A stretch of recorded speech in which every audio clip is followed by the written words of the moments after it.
Afinal, de onde vem o valor da moeda? As pessoas se perguntam por que tal moeda vale tanto, por que o dólar vale isso, por que o real vale aquilo? Quer entender melhor desse assunto? Vem com a gente do Convergência ES. Mas antes, tenho que te fazer o pedido, se inscreva no canal, aperte o sininho, não deixe de se inscrever, de nos seguir nas redes sociais. O Convergência ES está só começando.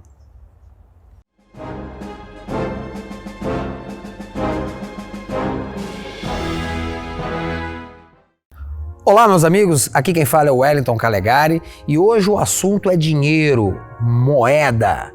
Essa coisa tão importante que desde a antiguidade movimenta o mundo. Afinal de contas, o que determina o valor das moedas? O que é o lastro? Bom, vamos começar então. Para começo de conversa, o que é moeda? Moeda é basicamente um agente de troca. É um objeto que serve para simbolizar vários valores da economia, para você não ser obrigado a fazer escambo em todo lugar que você vai, trocando N objetos por X objetos, você tem um denominador que troca por todos. Então, dinheiro não é riqueza, dinheiro é objeto de troca. Isso é fácil. Mas por que confiamos em um determinado objeto de troca? De onde vem esse poder especial do dinheiro? Na antiguidade, vários objetos foram escolhidos para representar essa troca. Geralmente tinham que ser objetos, tinham que ser materiais relativamente raros, não podia ser água, por exemplo, que é abundante demais. Então as pessoas não iam querer ficar trocando por isso. Mas também não podia ser raro de menos, não poderia, por exemplo, ser o diamante, que é muito difícil de se encontrar. Tinha que ser algo razoavelmente raro e que tivesse valor para as pessoas. E aí que entram os metais preciosos, o ouro e a prata, que são relativamente raros, sem ser impossíveis de se achar.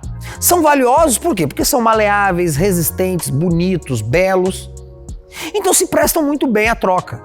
Então desde milhares de anos já se usa o ouro e a prata e o cobre para se fazer trocas. Então, a partir mais ou menos de 600 a.C., os lídios, lá do reino da Lídia, onde hoje é a Turquia, criaram as primeiras moedas redondas.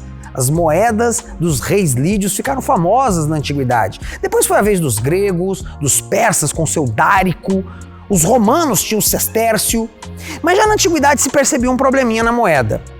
As tentativas de certos monarcas, como por exemplo imperadores romanos como Diocleciano, em dar uma desperto. Tipo assim, eu sou imperador, tenho a casa da moeda, por que eu não dou um golpezinho? Tipo assim, ao invés de usar uma moeda muito pura de ouro, por que eu não uso uma liga menos pura? Diocleciano fez isso no século III, no final do século III, desvalorizando a moeda para ter mais moeda e assim pagar melhor as contas públicas do império. Qual foi o resultado disso? Esse aumento de moeda no Império Romano não foi acompanhado do aumento de bens e serviços para serem adquiridos por essa moeda. Resultado, os bens e serviços procurados ficaram caros e a moeda que era abundante ficou barata. Isso é o que nós chamamos de inflação. E é o grande inimigo da moeda e é o grande inimigo dos pobres, porque é um ladrão silencioso que corrói o valor das suas economias sem você perceber. Tempos passaram, na Idade Média, os europeus praticamente regrediram novamente ao escambo devido à falta de rotas comerciais, devido ao isolamento dos feudos e à falta de metais preciosos.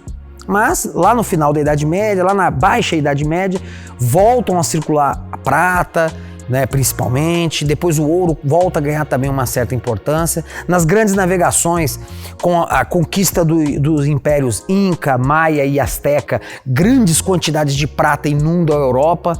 Depois, com a descoberta do ouro do Brasil, no século XVIII, ciclo do ouro brasileiro, muito ouro entra na Europa. E aí, a partir do século XVIII, vamos ter o padrão ouro. Como assim o padrão ouro? O ouro vira novamente a referência. Por que eu falo referência? Porque mais ou menos no final do século XVII para o início do século XVIII, a Inglaterra começa a emitir papel moeda. Não tinha sido a primeira vez na história, os chineses já tinham inventado papel moeda muito tempo antes, mas não fez muito sucesso. O que os ingleses fizeram? No final do século XVII, após a Revolução Gloriosa, eles criaram o Banco da Inglaterra.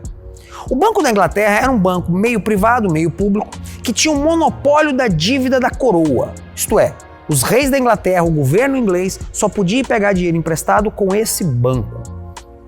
Esse banco, por sua vez, para ter dinheiro para emprestar para a coroa, pegava dinheiro com outros investidores mundo afora. Ele também tinha o monopólio de administrar os bens monetários, o ouro e a prata, que pertenciam à coroa. Era o banco oficial do rei. Em cima disso, o Banco da Inglaterra ele acabava tendo um grande poder. Não é? Ele emprestava para a coroa e, em nome desse empréstimo, ele acumulava em suas mãos as reservas de ouro da coroa. Pois bem, em cima dessas reservas e em cima desses títulos do Tesouro Britânico, dessa dívida do Tesouro Britânico, o Banco da Inglaterra podia emitir papéis de libras. Não era a libra moeda, mas era uma forma fiduciária, isto é, uma forma de papel moeda. Que se você fosse do Banco da Inglaterra e pedisse para trocar por ouro, pela quantidade equivalente de ouro que estava naquele papel, eles teriam que trocar. Logo, esses papéis se espalharam pela Inglaterra. Era muito mais confortável carregar a libra na forma de papel do que na forma de ouro, prata e cobre. Logo começou a se espalhar pela Inglaterra, no início do século XVIII, o papel moeda, que se baseava na confiança que os ingleses tinham no Banco da Inglaterra, por ser um banco que emitia moeda em nome do monopólio da dívida pública que tinha da coroa britânica.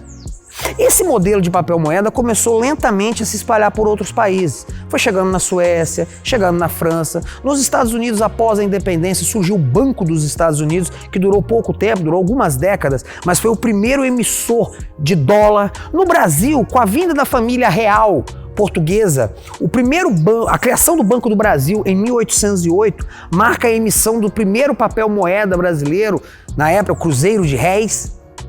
Então você já tem isso aqui no Brasil e por aí vai.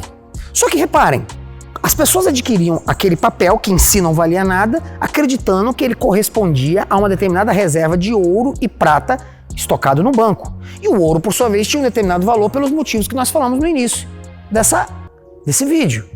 Porque representavam beleza, uma certa carência, uma certa abundância. Agora, e o papel? O papel se baseava apenas na confiança daquela reserva de metais preciosos. Com o tempo, porém, os governos voltaram a fazer o velho truque de Diocleciano.